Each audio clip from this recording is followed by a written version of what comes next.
All right, brothers and sisters, so now we're going to look at the scripture, and then we're going to look at a couple of statements from Ellen White, but we're going to talk about that in a second. Now, and it came unto pass, so 2 Samuel chapter 11 verse 14, and it came unto pass in the morning. So after David could not get Uriah to go lie with his wife, because again, Uriah was a law-abiding citizen. He was a faithful man. He was faithful to God. He was faithful to his king.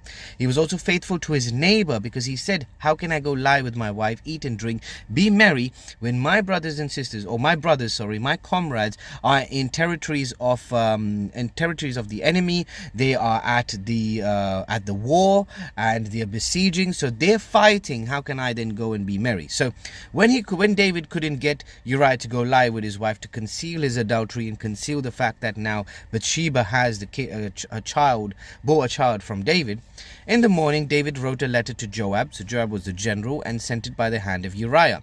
Now, even though Uriah was his right hand man, he could not read that letter because it was directly for Joab. Like I said, Uriah was a faithful man. He listened to command of the king, but mostly he listened to the commandments of God.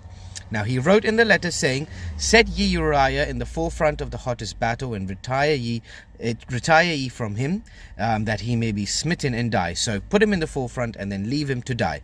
And now it came unto pass, when Joab observed the city, that he assigned Uriah unto a place where he knew the valiant men were. And so valiant men of the opposition. So he knew that these strong men were.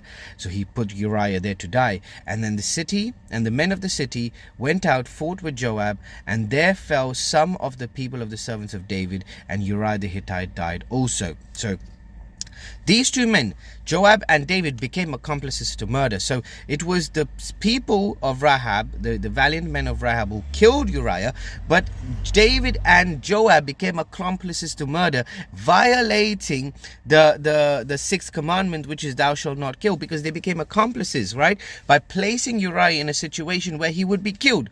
So on that note, Ellen White writes in Patriarchs and Prophets 719, but as David departed from God and yielded himself to the wicked one, he became for a time an agent of Satan.